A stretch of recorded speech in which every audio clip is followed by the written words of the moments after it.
వెంకటకృష్ణ గారు ముఖ్యంగా ఒక రెండు మాటలు ముందు చెప్పి సుప్రీంకోర్టు యొక్క తీర్పు నేపథ్యం గురించి చెప్తాను. ఒకటి ఏంటంటే, ఇదేదో కట్టే కొట్టే తెచ్చే అని 3 మాటల్లో చెప్పే అంశం కాదు. ఈ రాష్ట్రంలో కానీ ఈ దేశంలో కానీ కొన్ని కోట్ల మంది దళితుల మీద ప్రభావితం చేసే ఒక ప్రధానమైన తీర్పు.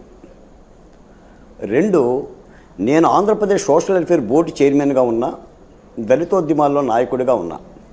ఇది ప్రభుత్వ యొక్క గొంతుక కూడా కాదు నేను మాట్లాడుతున్నది. ఒక బాధ్యత కలిగిన దళిత నాయకుడిగా లేదా బోర్డు చైర్మన్గా ఆయా శ్రేణులకు వివరించి చెప్పాల్సిన బాధ్యత మా మీద ఉంది. ఇప్పుడు సుప్రీంకోర్టు చెప్పింది ఏంటంటే, భారత రాజ్యాంగం ఏదైతే చెప్పిందో,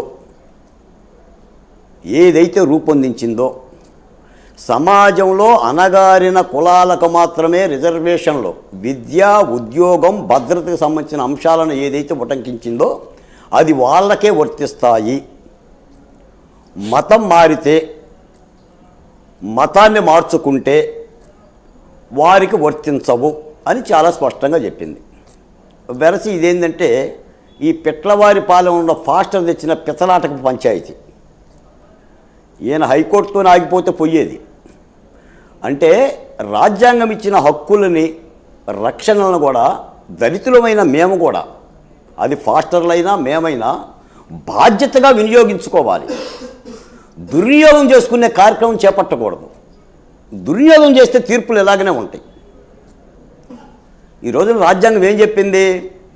భారతీయ సమాజం అసమానతలో ఉంది, ఈ దేశంలో ఎస్సీలు ఎస్టీలు ఆర్థికంగా కానీ సామాజికంగా కానీ విద్యాపరంగా కానీ వెనుకబడి ఉన్నారు అని చెప్పింది. కాబట్టి వాళ్ళు కొంత రక్షణ కలిగించింది.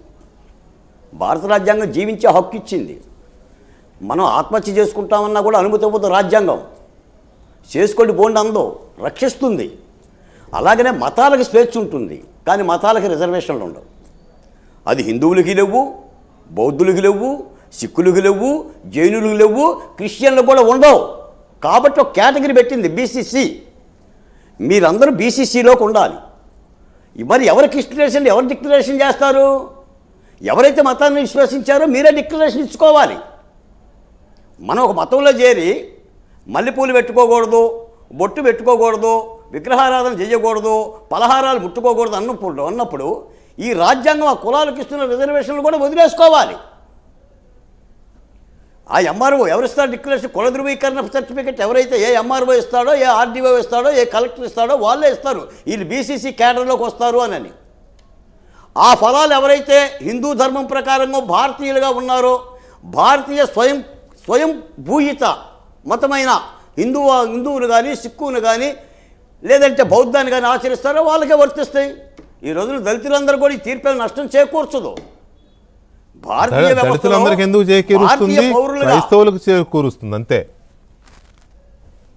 అవును, అంతే. మనం మతం మారాం కాబట్టి దాన్ని, ఈ తీర్పుని క్రిస్టియన్లు కూడా స్వాగతించాలి. నాకు తెలిసి మీకు వ్యతిరేకించాల్సిన అవసరం లేదు. రెండో మాట ఏంటంటే, ఇది ప్రభుత్వాలు ఇచ్చిన తీర్పు కాదు. ప్రభుత్వాలు కోర్టుకు వెళ్ళాలా. ఒక న్యాయస్థానం జరుగుతున్న కాలానుగుణంగా వస్తున్న మార్పుల్లో. ఎందుకంటే ఈరోజు మన దేశ భద్రత అవసరాలు, పెరుగుతున్న ఆర్థిక పరిస్థితి, వీటన్నిటి రీత్యా న్యాయస్థానాలు ఇప్పుడు ఈ రోజున సుప్రీంకోర్టు మాట్లాడమే కాదు, చాలా హైకోర్టులు ఇచ్చినాయి. చాలా. ఇప్పుడు మీకు ఒక మాట అన్నారండి, 1989 ఎస్సీ ఎస్టీ అట్రాసిటీ యాక్ట్ ఉంది. జగన్మోహన్ రెడ్డి గారు కృష్ణాయపాలెంలో ఎస్సీల మీద ఎస్సీ అట్రాసిటీ పెట్టాడు. న్యాయస్థానం జైలు పంపించింది 30 రోజులు. ఎస్సీ దళిత రైతుల మీద ఎస్సీ ఎస్టీ యాక్ట్ పెట్టాడు. How is the possible? ఎలా పంపించాడు జడ్జి గారు? మీరు గత 5 ఏళ్ళు జగన్మోహన్ రెడ్డి గారి పరిపాలనలో తెలుగుదేశం పార్టీ నాయకులందరి మీద పెట్టిన కేసులు ఎస్సీ అట్రాసిటీ కేసులే. ఉదాహరణకి దేవినేని ఉమా గారి మీద ఒక ఎస్సీ అట్రాసిటీ కేసు పెట్టారు ఒక డ్రైవరు. అవును, అసలు డ్రైవర్ ఎవరైనా తెలియదు ఉమాకి. ఎట్లా తెలుస్తుంది? మొహం మీద రాసి ఉంటుందా ఏంటి ఈ డ్రైవర్ ఎస్సీ అని? అందుకని మేము కూడా చాలా కాలం వెంకటకృష్ణ గారు రాజ్యాంగం ఇచ్చిన హక్కుల్ని పదిలపరుచుకోవాలి, కాపాడుకోవాలి. ఒక డిఎస్పీ పర్యవేక్షణలో జరిగే ఎస్సీ ఎస్టీ అట్రాసిటీ కేసు డిఎస్పీని ఎందుకు పెట్టారు? పారదర్శకంగా ఉంటుందని. ఆ ఎస్ఐనో కానిస్టేబుల్లో పెడితే అడ్డగోలుకు కట్టేస్తారు. ఈ రోజున ఈ పాస్టర్ ఉన్నాడు, ఆయన క్రిస్టియను, పాస్టర్ స్వయంగా నీకు ఎలా వర్తిస్తాయి? ఎస్సీ అట్రాసిటీ కేసు నువ్వు ఎలా కోర్టుకు వెళ్తావు? చెప్పాలి పాస్టర్లందరూ కూడా పెద్దోళ్ళు. ఎలా వెళ్తావు? నాకు అంటే ఇది తీర్పు వచ్చినాక నేను కొంచెం డీప్గా మీలాంటి మిత్రులు లేకపోతే జోసెఫ్ గారు లాంటి మిత్రుల ద్వారా నేను కొంత ఇన్ఫర్మేషన్ గ్యాదర్ చేయడానికి ట్రై చేస్తే 70% ఆఫ్ పాస్టర్లు క్రిస్టియన్లు అని డిక్లేర్ చేయలేదండి. వాళ్ళు ఎస్సీలుగానే వాళ్ళు రిజర్వేషన్లు లేకపోతే అన్ని పొందుతున్నారు. But they are pastors. పోనీ మామూలు వాళ్ళు ఏదో మతం ఆచరిస్తున్నారు అని అనుకుంటే అది వేరు. పాస్టర్లే వాళ్ళు డిక్లరేషన్ ఇవ్వలేదు చాలామంది.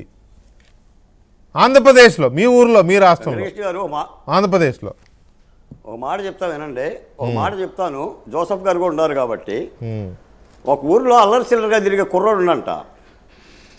ఆ ఊరి పాస్టర్ అరే అల్లరి చిల్లరగా తిరగమాకరా, సిగరెట్లు తాగమాకరా, మందు తాగమాకరా, నరకలోకానికి పోతాం అన్నంట. అయినా వాడు వినలేదంట. పోతే పోయాను లేవయ్య అన్నట్ట 4 రోజులకి ఆ కుర్రోడు చనిపోయాడు, నరకలోకానికి పోయాడు పాస్టర్ గారు చెప్పినట్టుగా. ఒక ఏడాది గడిచిన తర్వాత పాస్టర్ గారు చనిపోయాడు, ఈయన నరకలోకానికి పోయాడు. ఇద్దరు కలిసి అక్కడ భోజనాల దగ్గర క్యూ కట్టారు. ఈ కుర్రోడు చూశాడు, అదేంటి పాస్టర్ గారు నేనంటే పాపం చేశాను నరకలోకానికి వచ్చాను, మీరు వచ్చారేంటి అన్నాడు. అరే గట్టిగా అరమాకరా, వెనక పోపు గారు ఉండవు అన్నాడు. ఎవరు వెనకెవరున్నారు? వెనక పోపు గారు. పోపు గారు ఎందుకు ఉంటారండి? బతుకు తెరువు కోసం బైబిల్ చేసేవాళ్ళు, పాపాలు చేసేవాళ్ళు అన్ని మతాల్లో ఉంటారులే. అది క్రిస్టియనా, హిందువా? అదేనండి.